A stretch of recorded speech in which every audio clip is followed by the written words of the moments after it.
જય શ્રી કૃષ્ણ મિત્રો. તો આજના વિડીયોમાં આપણે શ્રી રાધા ઉદ્ધવ મિલનનો પ્રસંગ જાણીશું. તો ચાલો શરૂ કરીએ આજનો વિડીયો. શ્રી કૃષ્ણની 6 રાણીઓ તો સૂર્યાસ્ત બાદ થોડી વારે પોતપોતાના આવાસેથી નીકળીને સીધી સત્યા રાણીના મહેલે આવી ગઈ. પટરાણી રૂકમણીજી કૃષ્ણ ભવન પર જઈને આવ્યા એટલે થોડી વાર લાગી. દ્વારકાધીશ તથા જમાઈરાજ અર્જુન ત્યાં કોઈ અગત્યના મુદ્દા પર ચર્ચા વિચારણા કરવામાં વ્યસ્ત હતા.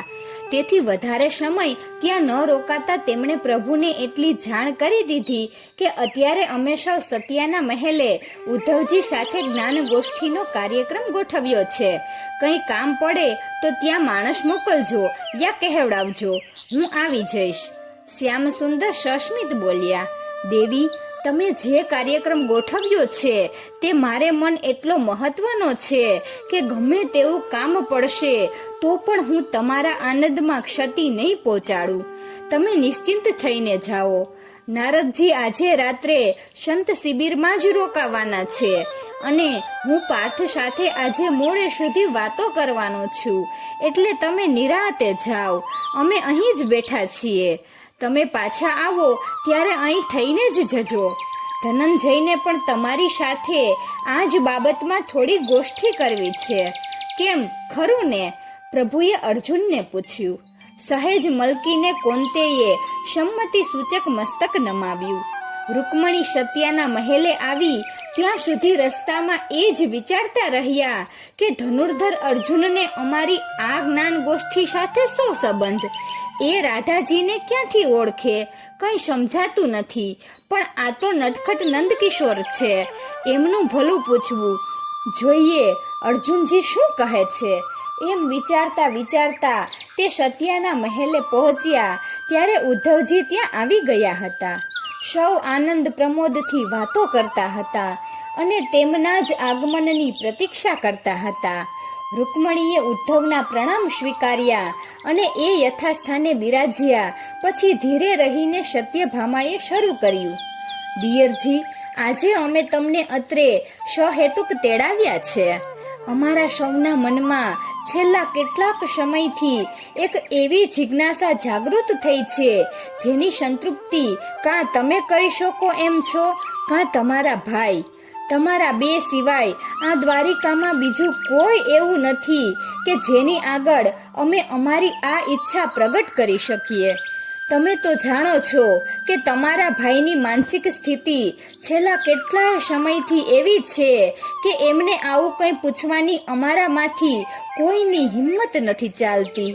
હવે એક તમે જ અમારા સદભાગ્યે અત્રે ઉપસ્થિત છો કે જેની આગળ અમે અમારી મનોકામના વ્યક્ત કરી શકીએ.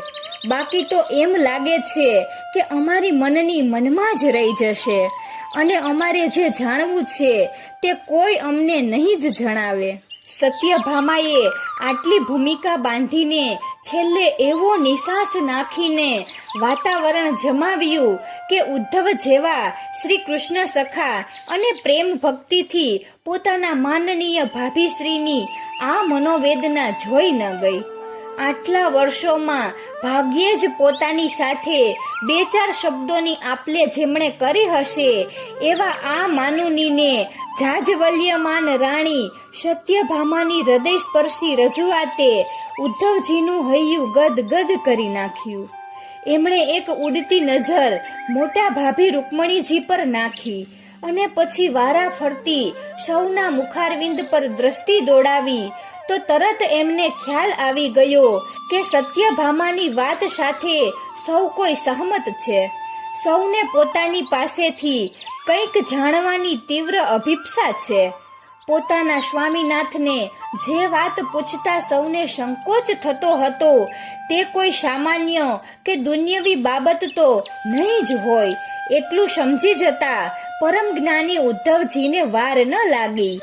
તેમણે અત્યંત નમ્રતાથી કહ્યું, વંદનીય ભાભીશ્રી, આપે મને આપની જિજ્ઞાસા સંતોષવાને યોગ્ય ગણ્યો અને આ અધિકાર આપ્યો એને હું મારું સદભાગ્ય સમજું છું.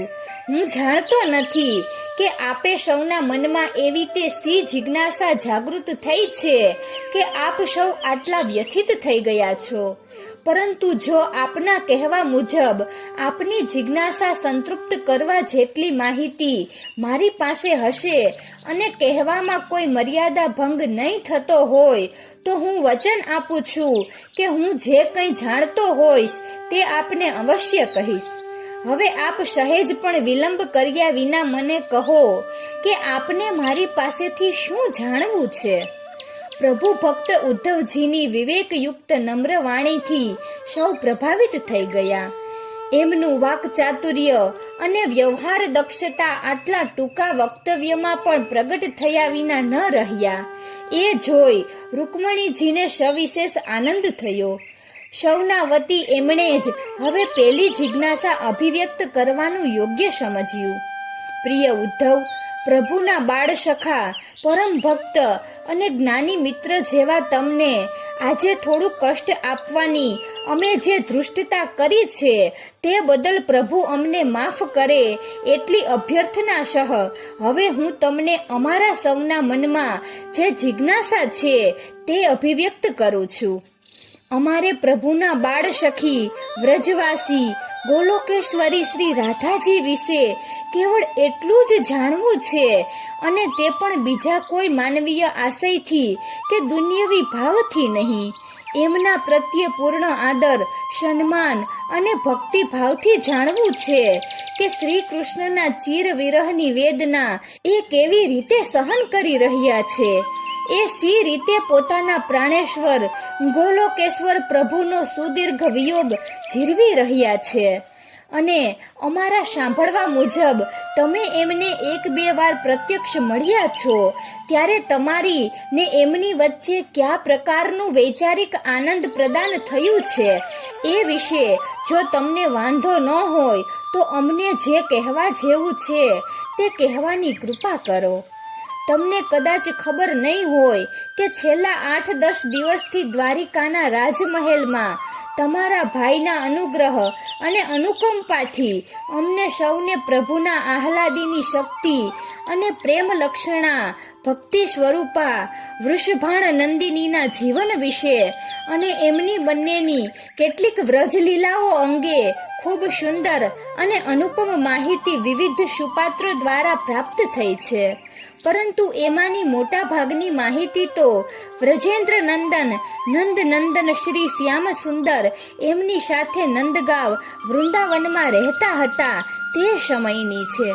સ્વામી એમને ત્યજીને મથુરા આવ્યા ત્યાર પછીના આ સુદીર્ઘ વર્ષોમાં તેમના વિશે કોઈ અધિકૃત માહિતી ઉપલબ્ધ નથી. કેમ કે નથી શ્રી કૃષ્ણ એમની પાસે ફરી પાછા ગયા કે નથી એ સ્વયં આ બાજુ એકેય વાર આવ્યા. વળી એમના કોઈ સ્વજન કે સખી દ્વારા વર્ષો સુધી એમના કોઈ સમાચાર આપણને કોઈને પ્રાપ્ત થયા નથી. એટલું જ નહીં, એક તમારા સિવાય બીજા કોઈને એ સદભાગ્ય પણ પ્રાપ્ત થયું નથી કે મથુરાથી યા દ્વારકાથી વ્રજભૂમિમાં જઈને શ્રી રાધાજીના પ્રત્યક્ષ દર્શન કરે, એમની સાથે વાતચીત કરે યા કોઈ સંદેશાનું આદાન પ્રદાન કરે. ઉદ્ધવજી, તમે ખરેખર એટલા બધા ભાગ્યશાળી અને પુણ્યશાળી છો કે તમને શ્રી રાધા દર્શન અને મિલનનો મોકો એકવાર નહીં, અમારા સાંભળવા પ્રમાણે તો 2 વાર પ્રાપ્ત થયો છે. તો કૃપયા અમને એ બંને ધન્ય પ્રસંગોથી સુમાહિતગાર કરો એટલી જ અમે સૌ અપેક્ષા રાખીએ છીએ. પટરાણીના પ્રભાવશાળી વ્યક્તિત્વમાં આદેશની તો છાંટ સુધા ન હતી. ઉપરથી ભારોભાર ભાવાવેશ, અહોભાવ અને ઉત્કંઠા હતા જે ઉદ્ધવ જેવા અનુભવી અને વ્યવહાર કુશળ કૃષ્ણ સખાની નજરે સ્પષ્ટ તરી આવ્યા. શ્રી કૃષ્ણની સંમતિ વિના આમ તો એક ડગલું પણ ન ભરનાર આ કૃષ્ણ ભક્ત ઉદ્ધવ જ્યાં વ્રજની ગોપીઓની ને શ્રી રાધાજીની વાત નીકળી ત્યાં તો ખુદ એટલા ભાવ વિભોર અને રોમાંચિત થઈ ઉઠ્યા કે પ્રભુની પરમ અનુરાગી, હૃદયેશ્વરી અને ચિર વિયોગીની શ્રી રાધા, અન્ય ગોપ ગોપાંગનાઓ તથા યશોદા મૈયા અને નંદરાયને પોતે ક્યારે મળેલા કેમ મળેલા, પોતાને કેવા કેવા અવર્ણનીય અને અનુપમ અનુભવ થયેલા તે બધું કહી દેવા તેઓ સ્વયં ઉત્કંઠિત થઈ ઉઠ્યા. આ બાબતમાં શ્રી કૃષ્ણની સંમતિ લેવાનો એમને વિચાર સુદ્ધા પણ ન આવ્યો. એમણે તો મનમાં થોડી ક્ષણો માટે ગોલોકેશ્વર શ્રી કૃષ્ણ અને ગોલોકેશ્વરી શ્રી રાધાનું ધ્યાન ધરીને તેમણે પ્રણામ કર્યા અને પછી પોતાના સ્વભાવ મુજબ કોઈ પણ જાતની ભૂમિકા બાંધ્યા વિના સીધે સીધું કહેવા જ માંડ્યું. વર્ષો જૂની વાત છે. શ્રી કૃષ્ણને વૃંદાવનથી મથુરા આવીએ ઠીક સમય થયો હતો. પ્રથમ કંસવધ, પછી મા બાપની જેલ મુક્તિ અને પછી મહારાજ ઉગ્રસેનને મથુરાના રાજ્ય સિંહાસન પર પુનઃ પ્રસ્થાપિત કર્યા બાદ દેવકી નંદન કંઈક હાશ અને હળવાશ અનુભવી રહ્યા હતા. એ દિવસોની આ વાત છે. એક દિવસ સવારના પહોરમાં શ્રી કૃષ્ણ મારા કક્ષમાં પધાર્યા. એ આવ્યા તે પૂર્વે થોડીવાર પહેલા તો હું એમના જ વિચારો કરતો હતો અને મારી જાતને સદભાગી સમજતો હતો કે આ નિર્ગુણ, નિરાકાર, નિર્મોહી અને નિર્બધ શ્યામ સુંદર સ્વયં પરમ બ્રહ્મ પરમાત્મા છે. એ હકીકત કેવળ હું જ મારા જ્ઞાન બળે અને તપો બળે સાહજિકતાથી સમજી શક્યો છું. એમના સાનિધ્યમાં સતત રહેવાનું મને જે સદભાગ્ય પ્રાપ્ત થયું છે એવું તો આ ત્રિભુવનમાં કોઈના પણ નસીબમાં નથી. પેલા બાપડા વ્રજવાસીઓ મારો શ્યામ, મારો લાલો, મારો કાનુડો કહેનારા તો ક્યાંય ને પથ્યમાં ચાલ્યા ગયા અને આ કૃષ્ણ પણ એમને ક્યાર નાય ભૂલી ગયા. હવે તો બસ હું જ એમનો પરમ સખા ને જ્ઞાની મિત્ર છું, જેની આગળ આ માનવ દેહધારી મનમોહન મન મૂકીને હૈયું ખોલે છે, અંગત બાબતોમાં સલાહ માંગે છે અને સુખ દુઃખની દુનિયાવી વાતો કેવળ એક મને જ કહીને પોતાનો હૃદય ભાર હળવો કરે છે. અને આ બાજુ મારા હૃદય સિંહાસન પર પણ એ પોતે જ બિરાજમાન છે. હું એમનો ભક્ત ને એ મારા ભગવાન. બંને પાછા આત્મીય સ્વજન અને બાળ મિત્રો. રહીએ પણ સાથે જ ને જમીએ પણ સાથે જ. અમારી વચ્ચે કોઈ કહેતા કોઈ વાતનું અંદર નહીં. સ્થૂળ દેહે અને સૂક્ષ્મ દેહે હું અને શ્રી કૃષ્ણ કેટલા બધા નજીક છીએ. આટલી આત્મીયતા, આવી નિકટતા અને આ જાતનું જ્ઞાનયુક્ત પ્રેમ સંબંધ તો અમારા બેની વચ્ચે જ. હું આવું સગર્વ ને સાનંદ વિચારી રહ્યો હતો ત્યાં તો જમણા હાથ વડે માથું દબાવતા શ્રી કૃષ્ણ મારા કક્ષમાં પધાર્યા. એમનું સદાય હસતું મુખારવિંદ એકદમ મ્લાન અને નિસ્તેજ દેખાતા હું ઝડપથી ઊભો થયો ને એમની પાસે પહોંચી જઈને પૂછવા લાગ્યો કે ભગવાન, આપને શું થાય છે? કેમ આટલા દુઃખી જણાવ છો? તેઓ આટલું માંડ બોલી શક્યા. ભક્ત ઉદ્ધવ, ખૂબ કળતર થાય છે. માથું ફાટી જાય એટલું તીવ્ર મસ્તક શૂળ ઉપડ્યું છે, રહેવાતું નથી મિત્ર. અને બે હાથે તેઓ માથું દાબવા લાગ્યા. મેં હાથ પકડીને એમને પલંગ પર બેસાડ્યા. પછી મેં ચંપી મર્દન કરી આપવા કહ્યું. કોઈ ઔષધ મસળી આપવા વિનવ્યા. વૈદ્યરાજને બોલાવી મંગાવવાની આજ્ઞા માંગી, પરંતુ એમણે તો આ બધી જ બાબતો સાવ નકારી કાઢી અને કેવળ એટલું જ કહ્યું કે મારી આ વેદના એ પ્રકારની છે કે વેદની કોઈ જડીબુટી યા ઔષધથી એ કદાપી માટે નહીં. એને મટાડવા માટે તો કેવળ એક જ કિમિયો લાગે. એક જ વસ્તુથી એ મટી. જો કોઈ સ્વેચ્છાએ એ મને આપે તો. મેં ખૂબ વિનંતી કરી અને એ વસ્તુનું કે કિમિયાનું નામ પૂછ્યું ત્યારે એમણે તો મને વધારે આશ્ચર્યમાં નાખી દીધો, એમ કહીને કે એ વસ્તુ તો તારા જેવા જ્ઞાનીજનો પાસે જ હોય છે, તારી પાસે પણ છે, જો તું આપે તો. મેં કહ્યું, પ્રભુ, મારી પાસે હોય તો આપે માગવાની પણ ના હોય, એ તો આપની જ કહેવાય. આપે વગર પૂછીએ એ લઈ લેવાની હોય. હું તો બોલીએ જ જતો હતો ને એ તો ઊભા થયા ને મારા ચરણોમાં વાંકા વળવા લાગ્યા. હું 2 ડગલા પાછો હટી ગયો ને પૂછ્યું, પ્રભુ આ શું કરો છો? જવાબ મળ્યો. તે કહ્યું, એટલે હવે વગર પૂછીએ લઈ લઉં છું, ઉપાડી લઉં છું તારી ચરણ રજ. તારા પગ નીચેની ચપટી ધૂળ એ માથે મૂકી નથી કે મારો માથાનો દુખાવો ગાયબ કહીને એ તો ફરી નજીક આવીને મારી ચરણ રજ લેવા વાંકા વળ્યા.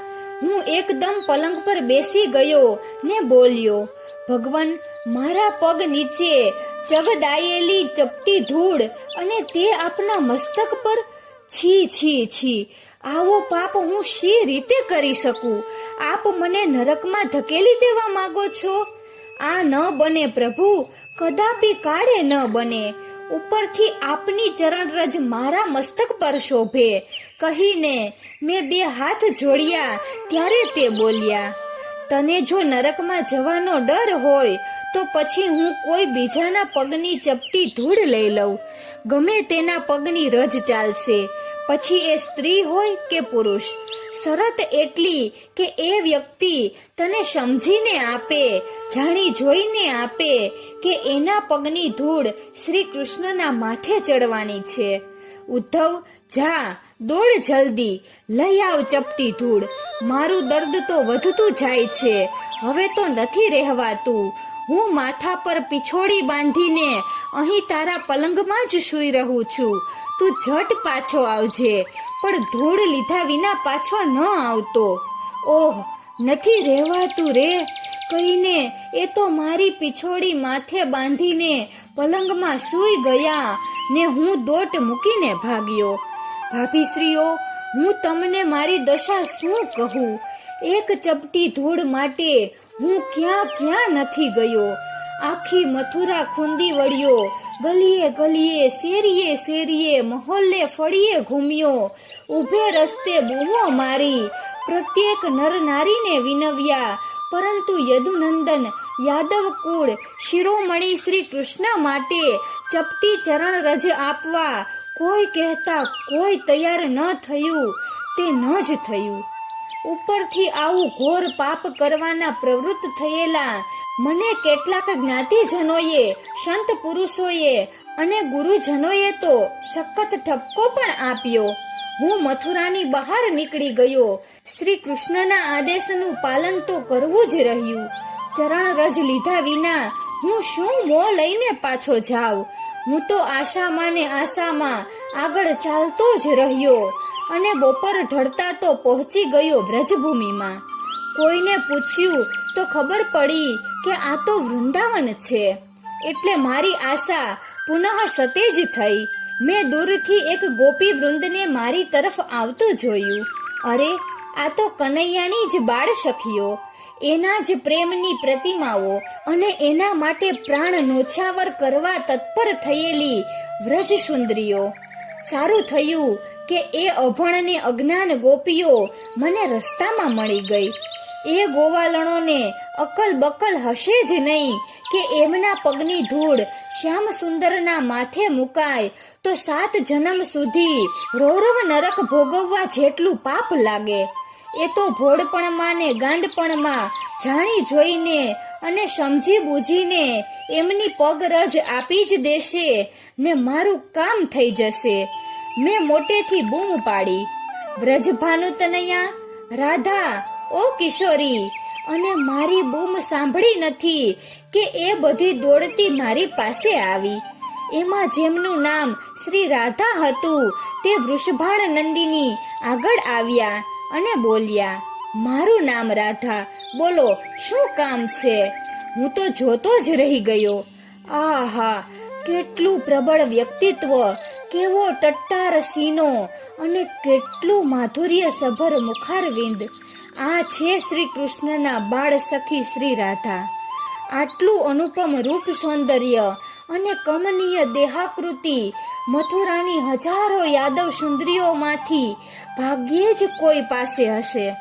ત્યારે તો હું માત્ર આટલું જ વિચારી શક્યો અને જે વસ્તુ લેવા માટે હું ચાલતો ચાલતો આટલે સુધી આવી ચડ્યો હતો તે માગી લેવા ઉતાવળો થઈ ગયો, પરંતુ પાછળથી મારી દ્વિતીય મુલાકાતને અંતે જ્યારે મેં ખુદ આ દેવી અને માતા તુલ્ય શ્રી રાધાજીની ચરણરજ મારે માથે મૂકી અને હું એમને સાચા સ્વરૂપે ઓળખી ગયો, ત્યારે એમના નિત્ય ગુણગાન ગાતા ગાતા મેં મારી કવિત્વ શક્તિથી કેટલાક ભાવવાહી પદો રચ્યા. તેમાં એક પદ એમના અદ્ભુત શારીરિક દેખાવ અને દિવ્ય રૂપ સુંદરની ઝાંખી કરાવતું પણ છે. એક ભક્ત માં જગદંબાનું જે ભાવથી શૃંગાર વર્ણન કરે અને એક કવિ પોતાની માતાના વાત્સલ્ય સભર રૂપ સૌંદર્યને જે નિખાલસતાથી શબ્દ દેહે મઢે એ જ ભાવથી રચાયેલું આ પદ હું તમારી આગળ ગાઈ બતાવું છું, જે સાંભળવાથી તમારા મનમાં જે સ્ત્રી સહજ જિજ્ઞાસા છે કે શ્રી રાધાજી રૂપે રંગે અને દેખાવે પ્રભાવે કેવા હશે તે આ પદ સાંભળ્યા પછી તરત સંતોષાઈ જશે. આટલું કહીને સહેજ અટકેલા ઉદ્ધવજીને રાણી સત્યાએ જલપાન કરાવ્યું અને પછી પોતાના સુરમ્ય સુરીલા રાગે ઉદ્ધવજીએ શ્રી રાધાજીના સ્વરૂપ વર્ણનને લગતું આ પદ ખૂબ ભાવથી ને પ્રેમથી લલકાર્યું. ગોરટી આહિર કી બેટી એસી રાધા ચોરટી, કશુંબી કો રંગ ચોરે ચંદ્ર કો બદન ચોરે, કોકિલા કંઠે ચોરે નાસા ચોરે કિરકી, એસી રાધા ચોરટી. દંત કલી દાડમ ચોરે વેણી તો વાશુકી ચોરે, મૃગ હુંકા નैने ચોરે निर्मलता हिरण की, ऐसी राधा चोरटी. इंद्र को धनुष चोरे केसरी को लंक चोरे, गति तो गज हुंकी चोरे चमक चोरे दाम की, ऐसी राधा चोरटी. रति रति सबको चोरे कन्हैया को चित चोरे, शूर उद्धो ऐसी राधा बेटी वृषभाण की. બધાના અતિ આગ્રહથી ઉદ્ધવે આ પદ બીજી વાર ગાયું ને એનું અર્થઘટન મનમાં સુસ્પષ્ટ થઈ જતા શ્રી કૃષ્ણની રાણીઓના મનચક્ષુ સમક્ષ શ્રી રાધાજીની મૂર્તિ પ્રત્યક્ષ થઈ ગઈ. સૌએ મનોમન તેમને પ્રણામ કર્યા. ત્યાં તો ઉદ્ધવજીએ અધૂરો રાખેલો પ્રસંગ આગળ કહેવા માંડ્યો. શ્રી રાધા અને એમની સખીઓ મને વીંટળાઈ વળી. હું મથુરાથી આવું છું અને મને શ્રી કૃષ્ણ કનૈયાએ મોકલ્યો છે એટલું સાંભળતા તો શ્રી રાધા સિવાયની અન્ય ગોપીઓ મને ઉપરા ઉપરી પ્રશ્નો પૂછવા લાગી. અમને બોલાવવા આવ્યા છો, એ અહીં જાતે કેમ ન આવ્યા? હવે તે ક્યારે આવશે? અમારા માટે કોઈ સંદેશો લાવ્યા છો? એ મજામાં તો છે ને? પરંતુ શ્રી રાધા તો કાંઈ પણ ના બોલ્યા, વિના મારી સામે અપલક જોઈ રહ્યા. મેં એમને ઉદ્દેશીને જ કહ્યું, રાધે, હું શું કહું, જીભ ઉપડતી નથી. શ્યામ સુંદર ભારે કષ્ટમાં છે. મેં આટલું કહ્યું નથી કે શ્રી રાધા એકદમ બોલી ઉઠ્યા, ઉદ્ધવ, આ તમે શું બોલો છો? ઘનશ્યામને કષ્ટ અને તમે અહીં? તમે તો એમના એકમાત્ર સખા, ભક્ત અને સુહદ. તમે એમને એકલા મૂકીને અહીં આવ્યા જ કેમ? તમારી હિંમત શે ચાલી અહીં આવતા? મેં થોથરાતા સ્વરે કહ્યું, દેવી, યદુનંદનને મસ્તક વેદનાથી ભારે પીડા થઈ રહી છે. એમના કહેવાથી જ હું એ દર્દ નિવારક ઔષધ શોધવા સવારનો ભટકું છું, પણ એમણે જે માગ્યું છે તે કોઈ આપતું નથી. હારી થાકીને ઠેઠ અહીં સુધી. ઝટ બોલો, એમણે શું માગ્યું છે? મને અધવચ્ચે અટકાવી દઈને અત્યંત આતુરતાથી શ્રી રાધાએ કહ્યું, અમારી પાસે હશે તો એક ક્ષણનો પણ વિલંબ કર્યા વિના અમે એ આપી દઈશું. તમે જલ્દીથી માગો. શ્યામ સુંદરને શું જોઈએ છે? ચરણરજ, મેં એકદમ કહી દીધું. આશ્ચર્યચકિત થઈ ગયેલ શ્રી રાધા બોલ્યા, ચરણ રજ લેવા તમે એટલે દૂર આવ્યા, તમે પોતે કેમ ન આપી? એમણે એવો સાહજિક પ્રશ્ન પૂછ્યો કે એમની આગળ જૂઠું બોલવાની મારી હિંમત ન ચાલી. નહોતું કહેવું તોય મારાથી કહેવાઈ ગયું. મારા પગની રજ એમના માથા પર, તો હું નરકનો અધિકારી ન થાવ? રાધાની સખી લલિતા હસીને બોલી, વાહ, નરકના ભયથી ખચકાયા જ્ઞાની પુરુષ. શ્રી કૃષ્ણના પડખા સેવ્યા ને એટલું ભૂલી ગયા કે પ્રેમનો ઉપાસક નરક યાતનાથી પણ ડરતો નથી. શ્રી રાધા એકદમ બોલ્યા, લલિતા બસ કર, અત્યારે પ્રેમનું તત્વ સમજાવવાનો સમય છે? ત્યાં નંદકુંવર રીબાય છે ને તું અહીં જીભાજોડી કરે છે? ઉદ્ધવને મસ્તક વેદનાનું ઔષધ આપીને આપણે તો ઝટ અહીંથી વિદાય કરી દેવા જોઈએ. એટલું કહીને શ્રી રાધાએ તો ફટાક દઈને પોતાની ઓઢણી ફાડીને એક કટકો કાઢ્યો અને પોતાના જમણા ને ડાબા બંને પગ નીચેની રજ એક મુઠ્ઠી ભરીને પેલા કટકામાં મૂકી. શ્રી રાધાને પગલે પગલે લલિતા, વિશાખા અને અન્ય સખીઓએ પણ પોતપોતાની ચરણ રજ રાધાની ઓઢણીના કટકામાં નાખી. શ્રી રાધાએ પોતાના સ્વહસ્તે પોટલી બાંધી.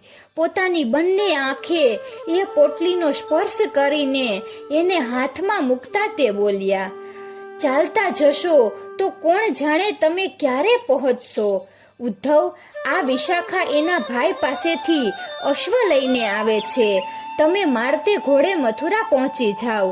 જરા પણ મોડું કરો તો તમને શ્યામ સુંદરના સોગંધ છે. એટલું કહીને એમણે વિશાખાને દોડાવી.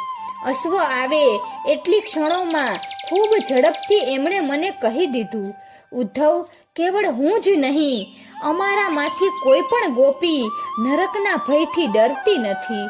અમારું તો તન મન જીવન શ્યામ સુંદરને સમર્પિત છે. અમે તો એમના સુખે સુખી છીએ અને એમના દુખે દુખી છીએ. એમના કષ્ટ નિવારણ ખાતર 7 જન્મ તો શું, સેંકડો વાર નરકમાં જવું પડે તો પણ અમે જવા તૈયાર છીએ. લો, આ આવી ગયો અશ્વ. તમે હવે ઝટ વિદાય થાવ તો તમારી મહેરબાની.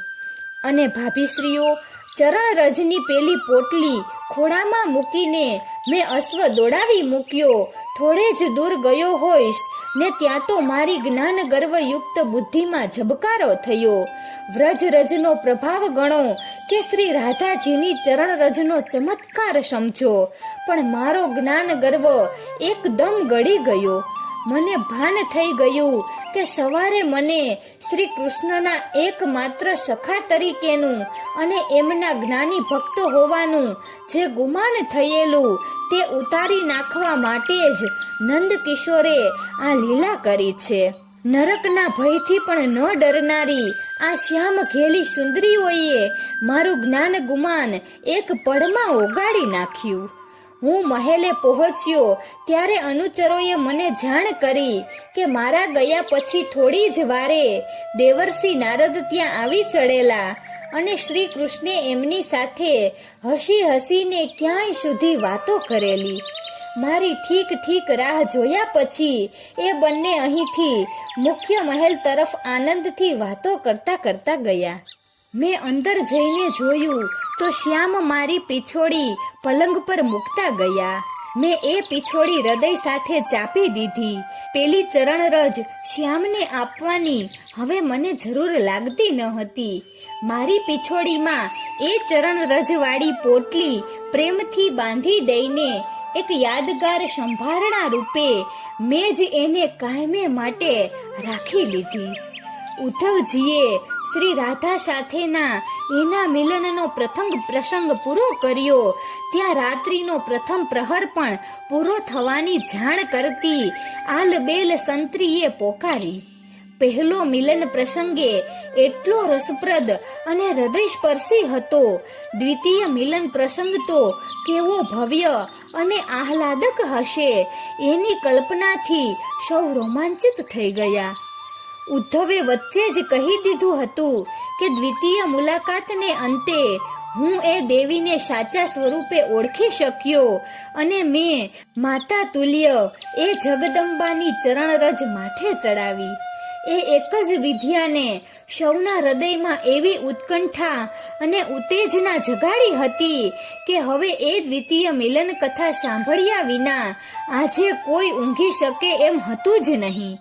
સત્યા રાણીએ સેવિકાને બોલાવી મધુરાશવનો તાત્કાલિક પ્રબંધ કરવા જણાવ્યું. થોડી વારમાં જ એ આવી ગયું ને સૌ એનું પાન કરીને દ્વિતીય પ્રસંગ સાંભળવા પુનઃ એકચિત થઈ ગયા. ઉદ્ધવજી ખુદ એટલા ભાવાવેશમાં આવી ગયા હતા કે આડી અવળી કોઈ વાતચીત કર્યા વિના એમણે દ્વિતીય મિલન કથા સળસળાટ આરંભી દીધી. માનનીય ભાભીશ્રીઓ, આ ઘટના બનીએ 4-6 મહિના વીતી ગયા. આ સમયગાળા દરમિયાન મથુરા પર એવી ભયાનક રાજકીય આંધીઓ ઉમટી આવી કે શ્યામ દાવ ને હું તો પગ વાળીને નિરાતે બેસવા પણ ન પામ્યા. અંતે શ્યામ કૃપાથી બધી આંધીઓ ધીરે ધીરે શમી ગઈ અને ડહોળાયેલું રાજકીય વાતાવરણ શાંત થઈ જતા સૌની સંમતિથી તાત શ્રી વસુદેવજીએ રામ અને શ્યામના ઉપનયન સંસ્કાર કરવાની એમના જન્મ સમયે કરેલ ગોદાનનો સંકલ્પ પાર પાડવાની અને પછી બંનેને વિદ્યાભ્યાસ માટે અવંતિકા નગરી પાસે આવેલા શાંદિપની ઋષિના આશ્રમે મોકલવાની યોજના વિચારી. કુલગુરુ ગર્ગાચાર્યજીએ એ માટેનું મુહૂર્ત પણ કાઢી આપ્યું અને બંને કુંવરોને ગુરુગૃહે વિદાય આપતા પૂર્વે જે કંઈ ધાર્મિક વિધિઓ આટોપવાની હતી તેમાં સૌના મન પરોવાઈ ગયા. 11 વર્ષના વિયોગ બાદ થયેલું માતા પુત્રનું મિલન ફરી પાછું વિયોગને આરે આવીને ઊભું રહ્યું. ત્યારે માતા દેવકી પ્રેમ વિહવળ થઈ ગયા અને એ વિહવળતા વ્યાકુળતાની અસહ્ય વેદનામાં એમનાથી એક ભૂલ એવી થઈ ગઈ કે દેવકી નંદન પુનઃ યશોદા નંદન બની જવા લાલાયિત થઈ ગયા. આ ભૂલ એટલે કનૈયાના ભાણામાં મય માખણને રોટલો પીરસવાનો અભરખો. કનૈયો છંછેડાયો, દુભાયો અને એવું શૂન્ય મનસ્ક થઈ ગયો કે રોહિણીમાં અને દેવકીમાં ઊંચા નીચા થઈ ગયા. ન કહેવાય કે ન સહેવાય એવી એ કપરી કટોકટીમાં એમણે મને તાત્કાલિક યાદ કર્યો. બંને માતાઓ પાસેથી શ્રી કૃષ્ણના ચિત્તની હૃદય ભેદક દશા સાંભળીને હું પણ આભો જ બની ગયો. એક બાજુ ગુરુગૃહે વિદ્યાભ્યાસ અર્થે જવા આડે માંડ થોડા દિવસ બાકી રહ્યા છે, ત્યાં યાદવેન્દ્ર શ્રી કૃષ્ણ આવા લાગણી વેડા કરે એ કેમ ચાલે? હું પણ આભો જ બની ગયો. એક બાજુ ગુરુગૃહે વિદ્યાભ્યાસ અર્થે જવા આડે માંડ થોડા દિવસ બાકી રહ્યા છે, ત્યાં યાદવેન્દ્ર શ્રી કૃષ્ણ આવા લાગણી વેડા કરે એ કેમ ચાલે? આખા આર્યવર્તની નજર અત્યારે તો એમના પર મંડાયેલી છે અને યાદવોના શત્રુઓ ખાસ કરીને જરાસંઘ અને શિશુપાળ મથુરા પર તૂટી પડવાની તાકમાં છે. ત્યારે વાસુદેવ પોતાના કક્ષમાં ભરાઈ જઈને વ્રજવાસીઓની યાદમાં આંસુ વહાવે, નિશાસ નાખે એ કેમ ચાલે? સારું થયું કે માતાઓએ મને આ હકીકતથી માહિતગાર કર્યો. એમણે મને જ આ કામ માટે સુયોગ્ય સમજ્યો. એથી મારું જ્ઞાન ગુમાન પોષાયું. શ્રી કૃષ્ણના અંગત મિત્ર તરીકે હવે મારે મારી ફરજ જ બજાવવી રહી. એવા સ્વાભિમાનથી, કર્તવ્ય પરાયણતાથી અને શ્રી કૃષ્ણને સલાહ આપવાના મારા એકમાત્ર અધિકારથી દોરાઈને હું શ્રી કૃષ્ણને એકાંતમાં મળ્યો. સાંજનો સમય હતો. શ્રી કૃષ્ણ એમના કક્ષમાં ઝરૂખામાં ઊભા મથુરાથી વ્રજભૂમિ તરફ જતી દૂર દૂરની કેડીઓ અશ્રુભીની આંખે નિહાળી રહ્યા હતા. મારો પગરવ સાંભળી એમણે પાછળ જોયું અને એક નિશાસ નાખીને મને આવકાર્યો. અમે ઝરૂખામાં જ જોડાજોડ આસનસ્થ થયા. થોડી ક્ષણો નીરવ શાંતિમાં પસાર થઈ. શ્રી કૃષ્ણ આથમતા સૂર્યને અને પશ્ચિમાકાશમાં ખીલેલી સંધ્યાને વારંવાર જોયા કરતા હતા. મેં ધીરેથી કહ્યું, પ્રભુ, એક વાત પૂછું? શ્યામ સુંદરે સમગ્ર મમતાને વાણીમાં ઘૂંટાતા કહ્યું, ઉદ્ધવ, મને પૂછતા સંકોચ થાય એટલું અંતર આપણી વચ્ચે ક્યારથી પડી ગયું ભાઈ? પૂછ, તારે જે પૂછવું હોય તે. મારામાં હિંમત પ્રગટી. મેં કહ્યું, સ્વામી, હમણાંથી આપનું વર્તન સાવ બદલાઈ ગયું છે. આપના ચહેરા પરનું પેલું સ્મિત વિલાઈ ગયું છે. આપની આ ઉદાસીનતાનું કારણ શું છે? આપ ઝરૂખામાં ઊભા રહીને શું જોવ છો? કેમ નિશ્વાસ નાખો છો? એવી કઈ વેદના છે પ્રભુ જે આપના અંતરને આમ કોરી રહી છે? કૃપા કરીને મને આપના દુઃખનો સહભાગી બનાવો. મેં 2 હાથ જોડીને વિનંતી કરી. મારા પ્રશ્નો સાંભળી ઘનશ્યામના નેત્ર અશ્રુભીના થયા. પોતાની જાતને એ સંભાળી ન શક્યા. પ્રેમ વિહવળ થતાં જ એ મારા ખોળામાં ઢળી પડ્યા અને નાના બાળકની જેમ ધ્રુસકે ધ્રુસકે રડવા લાગ્યા. એમણે જ મને આપેલ પ્રસાદી રૂપ પિતાંબરથી મેં એમના આંસુ લૂછ્યા. મારું હૈયું પણ ભરાઈ આવ્યું. મેં વાસુદેવને શીતળ જળનું પાન કરાવ્યું. જરાક સ્વસ્થ થતા પ્રભુએ ગદગદ કંઠે કહ્યું, ઉદ્ધવ, હું શા દુઃખે દુઃખી છું એવું પૂછનાર મથુરામાં એક તું જ મળ્યો. તું મારો ભક્ત છે એટલે તારું ભક્ત હૃદય મારી માનસિક વેદના જોઈ શકતું નથી. હવે તે પૂછ્યું જ છે તો મને કહી દેવા દે કે મથુરામાં મારા જનક જનની હોવા છતાં મને મારા સાચા માતા પિતાની ખોટ સાલે છે.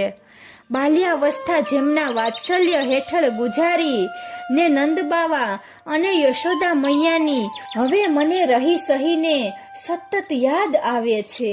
મારી નિત્ય નિકુંજેશ્વરી રાધિકાનું મુખારવિંદ જોઈએ તો કેટલા મહિના વીતી ગયા. ઉદ્ધવ, રાધા વિના હું સાવ એકલો પડી ગયો છું.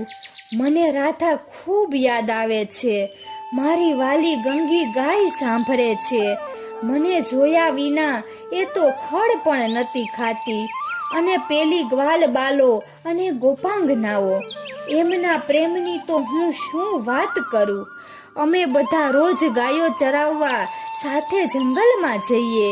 દરેક જણ મને ભાવતી વસ્તુ ઘરેથી બાંધીને ખૂબ પ્રેમ ભાવથી લાવે અને મને સ્વહસ્તે ખવડાવે તો જ એમને ચેન પડે. કોઈ મારા માટે જંગલી પુષ્પોની માળા બનાવે તો કોઈ મોરપીંછનો મુગટ બનાવે. કોઈ વૃક્ષના કોમળ પર્ણ તોડીને એની પથારી પર મને સુવડાવે તો કોઈ મારું મનોરંજન કરવા તરેહ તરેહના ખેલ કરે. કોઈ ગોપી ગીત ગાય તો કોઈ ગોપી નૃત્ય કરે. ઉદ્ધવ, આ બધું મને રહી રહીને યાદ આવે છે અને હું રાતભર ઊંઘી શકતો નથી.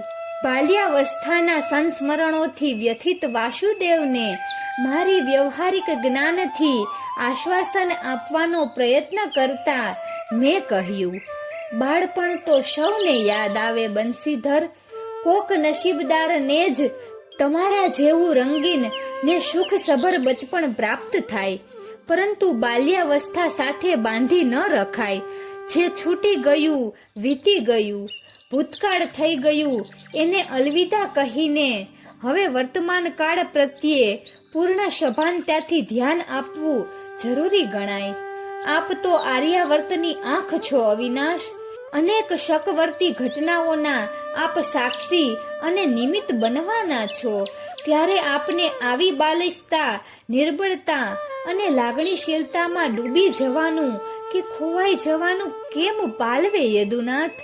પરંતુ મારો એક પણ શબ્દ એમના કર્ણપટલને જાણે સ્પર્શ્યો જ ન હોય એમ એમણે તો બોલવાનું ચાલુ જ રાખ્યું.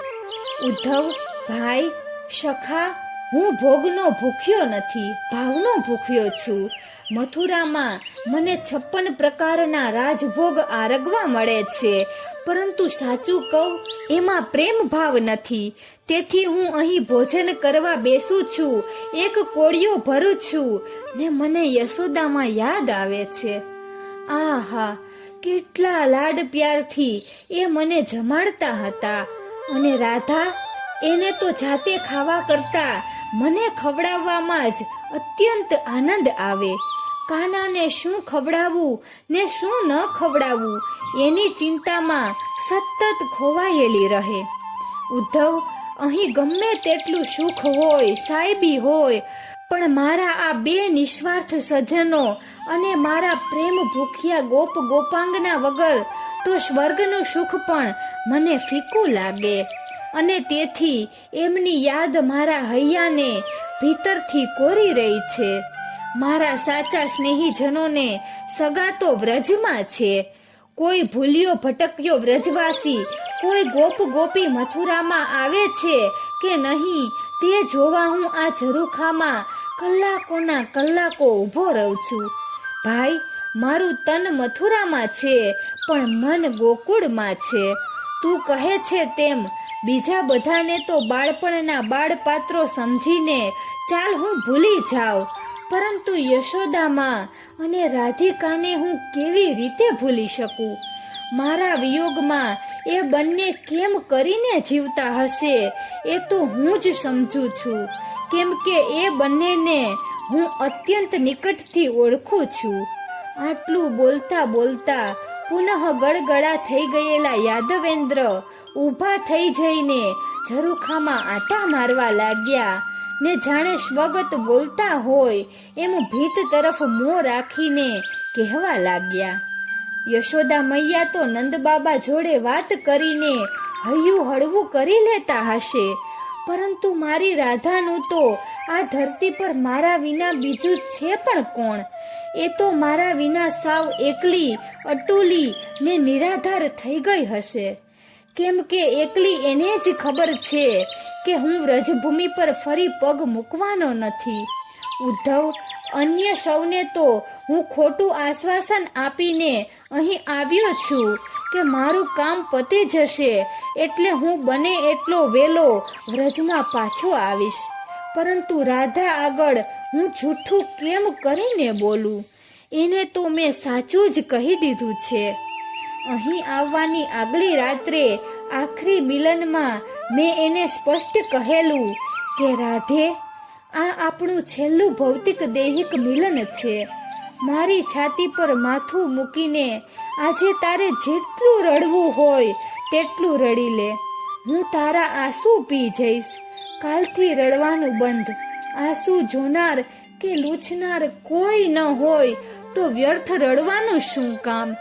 મારા પ્રાણ, તું તો જાણે છે કે હું મથુરા ખરેખર શા માટે જાઉં છું, અને ત્યાર પછી જીવનભર હું જે કંઈ કરીશ તે તો મારું અવતાર કાર્ય હશે.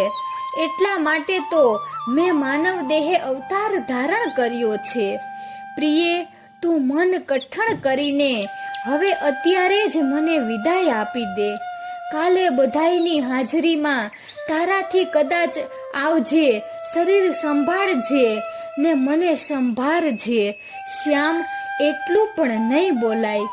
માટે આ આખરી મિલન રાત્રિએ તારે જે કહેવું હોય તે કહી દે ને જેટલું રડવું હોય તેટલું રડી લે, પણ હું પાછો નથી આવવાનો એ રહસ્ય ખાનગી રાખજે. અને ઉદ્ધવ, આટલું સાંભળીને એણે જે આક્રંદ કર્યું અને પોતાની સાથળો પર વારંવાર હાથ પછાડીને પોતાનો હૃદયાગ્નિ શાંત પાડવા જે આક્રોશ ઠાલવ્યો એ દ્રશ્ય તો હજી મારી આંખ આગળ તરે છે. હું આ બધું નથી ભૂલી શકતો મિત્ર, નથી ભૂલી શકતો. મેં કહ્યું, પ્રભુ, આપ તો મહાજ્ઞાની છો, પરમ બ્રહ્મ છો, બધું જ જાણો છો ને સમજો છો, તો પછી આ વ્યર્થ વલોપાત શા માટે? અવતાર કાર્યના એક ભાગ રૂપે બાળપણ ગોકુળ વૃંદાવનમાં વિતાવ્યું અનેક લીલાઓ કરી, બહુ માખણ ખાધું, ખૂબ વાંસળી વગાડી અને આટલી ઉંમરમાં કોઈ ન કરી શકે એવું ઘણું કરીને આપે આપના જીવનરૂપી નાટકનો પ્રથમ અંક સફળતાપૂર્વક પાર પાડ્યો. હવે પડદો પડી ગયો પ્રથમ અંકના છેલ્લા દ્રશ્ય પર. આર્યાવર્તની આ રંગભૂમિ પર હવે કૃષ્ણાવતાર નાટકનો દ્વિતીય અંક શરૂ થઈ ગયો છે. દ્વિતીય અંકનું પ્રથમ દ્રશ્ય કંસવધ અને યાદવ પ્રજાનું સંરક્ષણ તો ભજવાઈ પણ ગયું છે અને હવે તો આપે એક કુશળ અભિનેતા તરીકે ખરાખરીના ખેલ ખેલવાના છે. ત્યારે આપ જો આ નાટકના પ્રથમ અંકનું પુનરાવર્તન ઈચ્છો તો એ કેવી રીતે શક્ય બને? મારી તો બુદ્ધિ બહેર મારી ગઈ છે વાસુદેવ. દિગ્દર્શન અને અભિનય બધું જ આપના હાથમાં છે. ત્યારે આ નાટકના એક સામાન્ય પાત્ર જેવો હું આપને શી સલાહ આપું તે જ મને તો સમજાતું નથી. મેં મારી મનોવ્યથા નાટ્યશાસ્ત્ર યોગ્ય પારિભાષિક શબ્દોમાં ઠાલવી. વાસુદેવની મારી આ દલીલ સ્પર્શી ગઈ હોય એમ લાગ્યું. તે મારી પાસે પુનઃ આસનસ્થ થયા, મારા ખભે પ્રેમથી હાથ મૂક્યો ને બોલ્યા, ઉદ્ધવ, તારું જ્ઞાન અને બુદ્ધિ બંને ધન્ય છે. તારી વાત સાચી છે. હું પણ કબૂલ કરું છું કે હું ગોકુળ વૃંદાવનને ભૂલીશ તો જ મથુરાની અને આર્યવર્તની રાજનીતિમાં મારું મન પરોવાશે. વ્રજવાસીઓને અને રાધા યશોદા ઇત્યાદિને વિસરી જઈશ તો જ યાદવ રાજપુરુષો સાથે અને આ ભૂખંડના સમ્રાટો સાથે હું રાજકાજની મુત્સદીગીરીની આ ખેલ ખેલી શકીશ.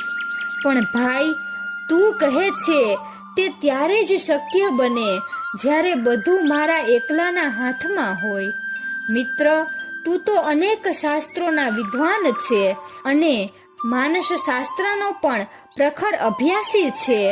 એટલે તું એ કાં ભૂલી જાય છે કે જો કોઈ મને સતત યાદ કર્યા કરતું હોય, મારા વિયોગમાં ઝૂરી તડપીને પોતાના પ્રત્યેક ઉચ્છ્વાસે સ્મૃતિરૂપી રશ્મિ દૂરથી ફેંક્યા કરીને મારા મનના સ્મૃતિ ખજાનાને ખોલવાનો, મારી સંસ્મરણોની સરવાણીને ઝંકૃત કરવાનો અથાગ પ્રયત્ન કરી રહ્યું હોય, ત્યારે મારું મન રાજકાજમાં કે શાસન પ્રબંધમાં ક્યાંથી એકાગ્ર થાય? ઉદ્ધવ, હું તો એમને ભૂલવાની લાખ કોશિશ કરું છું, પરંતુ એ લોકો મને ભૂલી જતા નથી અને સામેથી પ્રણય તારથી બંધાયેલ મારા હૃદયને યાદરૂપી અદીઠ કિરણો ફેંકીને એવું પ્રજ્વલિત રાખે છે કે મને બમણા વેગથી એમની યાદ આવ્યા જ કરે છે. આમ આ માનસિક પ્રક્રિયા અન્યોન્યાશ્રિત હોવાથી ઉદ્ધવ, તું જ કહે, તારા માનસ શાસ્ત્રના સિદ્ધાંત મુજબ જેવી દશા એમની ત્યાં હોય એવી દશા મારી અહીં થયા વિના રહી શકે ખરી? ખાતા પીતા, સૂતા બેસતા, ઊંઘતા જાગતા ત્યાંથી કોઈનું કોઈ યાદરૂપી તીર મારા સ્મૃતિ પુંજને વાગે છે ને હું ઘાયલ થઈ જાઉં છું. તું તો મારો સ્વભાવ જાણે છે કે હું તો વજ્રાદપી કઠોરાણી મૃદુની કુસુમાદપી જેવો પહેલેથી જ છું. ભલે બ્રાહ્મણ રૂપે અઠંગ કર્મયોગી દેખાતો હોઉં છતાં હૃદયથી હું એટલો લાગણીશીલ અને પ્રેમાળ છું કે મારાથી કોઈનાય દુઃખ, આંસુ, વ્યથા જોયા જતા નથી. પછી આ તો મારા સ્વજનોનો વલોપાત છે, એને હું કેવી રીતે અવગણી કે નકારી શકું? શ્યામ સુંદરે મારી તાર્કિક દલીલને સચોટ રદિયો આપીને મારી બોલતી બંધ કરી દીધી. પરંતુ જે હેતુથી મેં આ ચર્ચા ઉપાડી હતી એ હેતુ બહાર આવ્યો નહીં અને વાત આડે પાટે જડી ગઈ. તેથી મેં પુનઃ મારા જ્ઞાનનો આશરો લઈને શ્યામને સમજાવવાનો મરણીયો પ્રયત્ન કર્યો. પ્રભુ, આપ તો પરમ બ્રહ્મ પરમાત્મા છો અને સર્વના હૃદયમાં સમાન ભાવે આત્મા રૂપે વિરાજો છો. કોઈ પણ પ્રાણી પંચભૂતથી પૃથક હોઈ શકે નહીં, તેમ આપ પણ કોઈથી અલગ રહી શકો નહીં. આ એક સનાતન સત્ય છે. આપ મારા હૃદયમાં, ગોપ ગોપીઓના હૃદયમાં, નંદ યશોદાના હૃદયમાં અને શ્રી રાધાજીના હૃદય કમળ પર પણ સદાય અને સતત નિવાસ કરો છો. આત્મા અને પરમાત્મા વચ્ચેનું આ અદ્વૈત તથા પ્રાણી માત્રમાં આપના અસ્તિત્વનું તત્વજ્ઞાન શક્ય છે કે બિચારા વ્રજવાસીઓ ન પણ જાણતા હોય અને તેથી આપના શારીરિક વિયોગને ચિર વિયોગ સમજી લઈ અજ્ઞાનવશ બાપડા તડપ્યા હોય.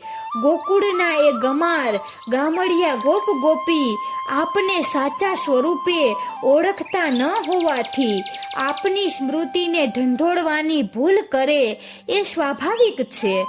પરંતુ પ્રભુ, આપ આટલા શાણા, સમજુ અને જ્ઞાની થઈને એમને યાદ કરવાની ભૂલ કાં કરો? આપે તો એમને હવે ભૂલી જવાના જ હોય, તો જ આ અન્યોન્યાશ્રિત વ્યવહાર અટકે. મારી સામે થોડી ક્ષણો અપલક તાક્યા કરીને શ્યામ સુંદર વધ્યા. ઉદ્ધવ, તું મારું એક કામ ન કરે? તું વ્રજમાં જા, રાધા સહિત તમામ વ્રજવાસીઓને એવો ઉપદેશ આપ, એવું જ્ઞાન આપ કે તેઓ મને ભૂલી જાય. જો એ લોકો મને ભૂલી જશે તો પછી હું એમને ભૂલી જઈશ. મેં પ્રભુનો હાથ મારા હાથમાં લઈ લીધો. મને થયું કે હવે મારો હેતુ બહાર આવ્યો અને શ્રી કૃષ્ણ એક અંગત કામ કરી આપવાનો અધિકાર પણ મને પ્રાપ્ત થયો. ઉપદેશ આપવો યા જ્ઞાન આપવું એ તો મારા માટે ભાવતું તું ને વેધે કહ્યું એના જેવું. મેં તરત જ આ દરખાસ્ત સ્વીકારી દીધી ને કહ્યું, આપ ચિંતા ન કરો પ્રભુ, કાલે સવારે જ હું વ્રજમાં જવા રવાના થાઉં છું. મને મારી શક્તિ આવડત પર વિશ્વાસ છે કે હું એમને સાદી સીધી આટલી વાત તો સરળતાથી સમજાવી શકીશ કે જે તમારા હૃદયે વસ્યા છે તેને તમે તમારાથી દૂર ગયેલા માની આટલો વિલાપ કાં કરો છો? શ્રી કૃષ્ણ તો સર્વગત, સર્વવ્યાપી અને સર્વાંતર્યામી છે. તમે જરા ધ્યાનથી જુઓ તો દેખાશે કે એ તો તમારા સૌના અંદર જ બિરાજમાન છે, તમારાથી છૂટા પડ્યા જ નથી. આટલું સમજાવી દઉં તો ચાલશે ને? શ્રી કૃષ્ણ તો ખુશ થઈ ગયા. એકદમ હરખમાં આવીને મને ભેટી પડ્યા ને બોલ્યા, ઉદ્ધવ, આટલું જ્ઞાન જે તે બરાબર પચાવ્યું છે. જો તું એમને ગળે ઉતારી શકે તો ભાઈ હું તારો અત્યંત આભાર માનીશ. લાખ કામ પડતા મૂકીને તું કાલે સવારે જ વ્રજમાં જવા ઉપડી જા. મારા વિયોગમાં દિન રાત તડપતા એ સૌને, નંદ યશોદાને, ગ્વાલ બાલોને, વ્રજ વનિતાઓને અને સવિશેષ તો મારી વિરહિણી રાધિકાને તારા જ્ઞાન ડાપણથી એવા પ્રભાવિત કરી નાખ કે એમના અજ્ઞાનના પડદ ભેદાઈ જાય અને એમને સત્ય જ્ઞાનનો પ્રકાશ લાધતા તેમનો સૌનો મોક્ષ થઈ જાય. વાસુદેવની વાતોથી મારો ઉત્સાહ ઓર વધ્યો. પછી તો એ રાત્રે હું ને શ્યામ એક જ કક્ષમાં સૂતા અને રાત્રે મોડે સુધી શ્યામ સુંદરે મને વ્રજભૂમિની ભૌગોલિક પ્રાકૃતિક પરિસ્થિતિથી શું માહિતગાર કર્યો.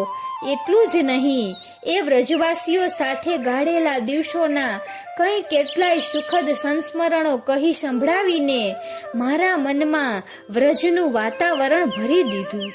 બીજી બાજુ રાતોરાત શ્યામ સુંદરે પોતાનો સુવર્ણ રથ શણગારાવ્યો અને સવારના પહોરમાં તે મને સુપરત કરી દીધો. એટલું જ નહીં, મેં જ્યાં વસ્ત્રો પરિધાન કરવા માંડ્યા કે તરત મને અટકાવીને તેમણે કહ્યું, ઉદ્ધવ, તું તારા વસ્ત્રો પહેરીને જો વ્રજમાં જઈશ તો તારી વાત કોઈ કાને નહીં ધરે. એટલું જ નહીં, કોઈ તારી પાસે ઊભું પણ નહીં રહે. આશ્ચર્યચકિત થઈ ગયેલા મેં પૂછ્યું, પ્રભુ, એમ કેમ? જવાબમાં તેમણે કહ્યું, વ્રજની ગોપિકાઓ મારા સિવાય કોઈ પર પુરુષને આંખથી જોતી નથી, એની સાથે વાત કરતી નથી અને એની વાત સાંભળતી પણ નથી. એટલું જ નહીં, એને પોતાનું ઘર પણ બતાવતી નથી.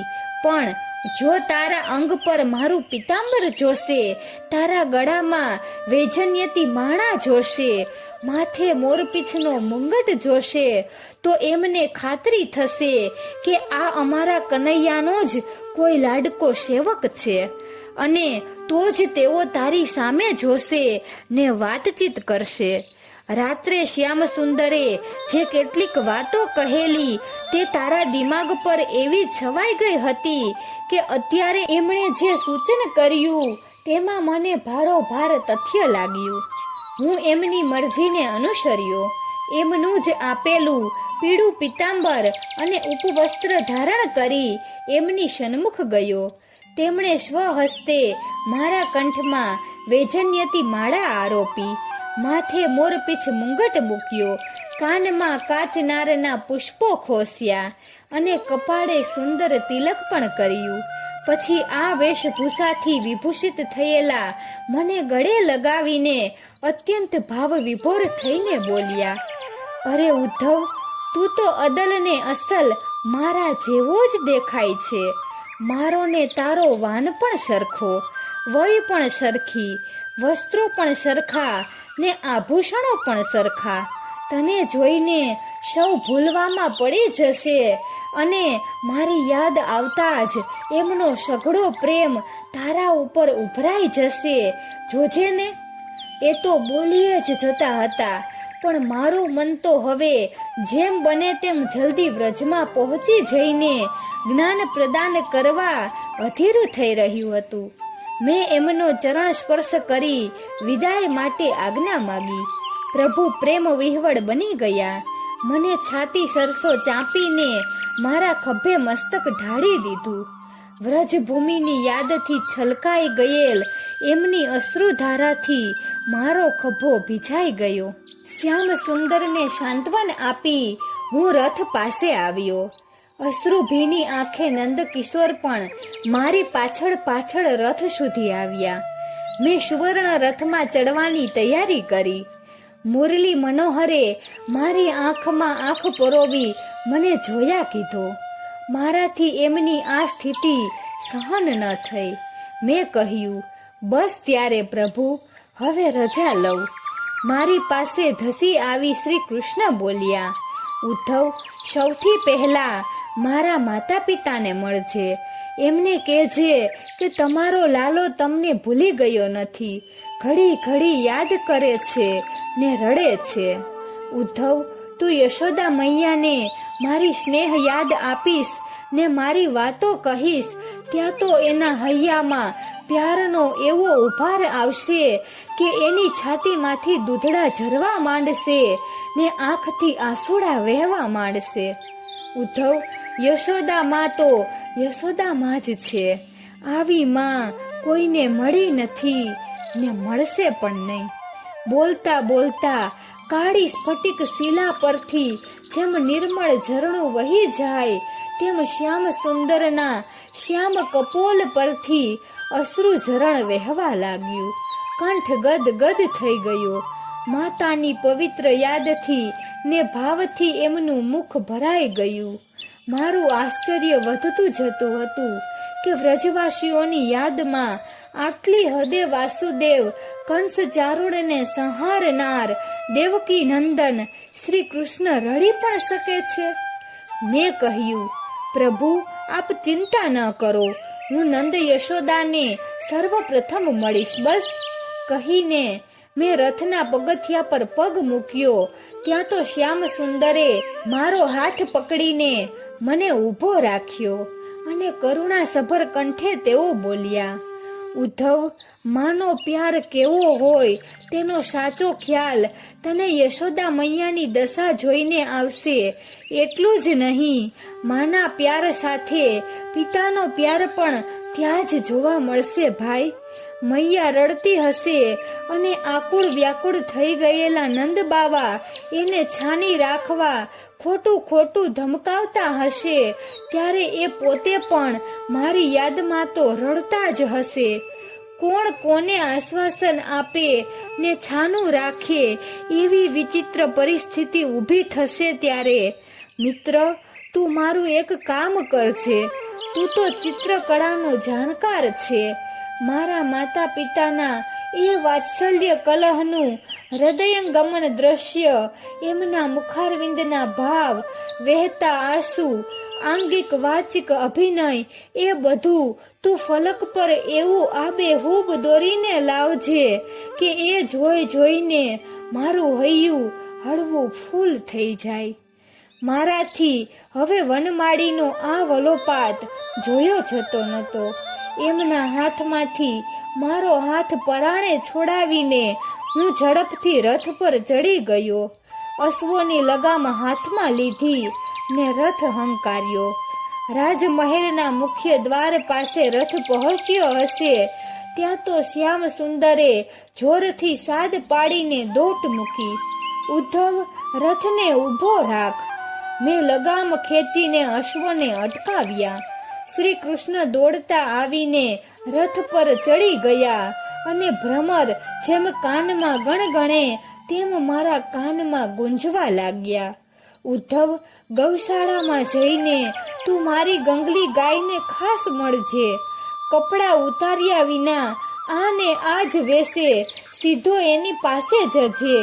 ને ભાઈ, ઘાસનો એક પૂડો તારા સ્વહસ્તે એને નીરીને તું મારા વતી એના આખા ડીલે પ્રેમથી હાથ ફેરવજે. એ ભૂખીને તરસી સુકાઈ ગઈ હશે. નરિયા હાડકા દેખાતા હશે, પણ એના હાડકે ને હાડકે તારો હાથ અડશે એટલે હું આવ્યો છું એમ સમજીને એ હરખના આંસુ વહાવશે. મારી અકળામણ વધતી જતી હતી. મેં ખિન્ન વદને કહ્યું, પ્રભુ, આપ નિશ્ચિંત થઈને મહેલમાં પધારો. મથુરેશ થઈને આપ રથની પાછળ આમ દોટ મૂકો છો એ આપને શોભતું નથી. આપ ચિંતા ન કરો. આપના કહેવા પ્રમાણે હું દરેકને મળીશ. જેમને સમજાવવાના છે તેમને સમજાવીશ અને જેમને મળીને ખબર અંતર પૂછવાની છે તે પણ પૂછીશ. પશુ, પંખી, ઝાડ, પાન કોઈ બાકી નહીં રાખું. બસ હવે આપ કૃપા કરીને પાછા જાઓ. શ્યામ જેવા રથમાંથી નીચે કૂદ્યા કે તરત જ મેં વેગથી અશ્વને હાંકવા માંડ્યા. હજી તો મુખ્ય દ્વારમાંથી રથ બહાર નીકળીને મથુરાની સડક પર પહોંચ્યોય નથી ને ત્યાં તો પાછું કંઈક યાદ આવવાથી વંટોળિયાની જેમ દોડીને શ્રી કૃષ્ણ પાછળથી રથ પર ચડી ગયા અને ચાલુ રથે મારા કાનમાં ગણગણવા લાગ્યા. ઉદ્ધવ, રાધાને તો તું ખૂબ નિરાંતે મળજે. તારી તમામ શક્તિ, બુદ્ધિ અને જ્ઞાનના પ્રતાપે એનો વિરહાગ્નિ હોલવવાનો પ્રયત્ન કરજે. એ તો રડી રડીને અધમુઈ થઈ ગઈ હશે. એણે તો કદાચ ખાવા પીવાનું પણ છોડી દીધું હશે.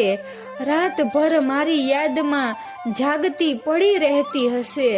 ઉદ્ધવ, મને સૌથી વધુ ચિંતા જો કોઈની થતી હોય તો તે રાધાની થાય છે. એ સાવ ભાંગી પડી હશે. ભાઈ, તું એને મારા વતી આટલું જરૂર કહેજે કે એ એના તન મન જીવનમાંથી આ માખણ ચોર, ચિત્ત ચોર કનૈયાનું નામ નિશાન મિટાવી દે, મને સદંતર ભૂલી જાય. મારી સહન શક્તિની હવે હદ આવી ગઈ હતી.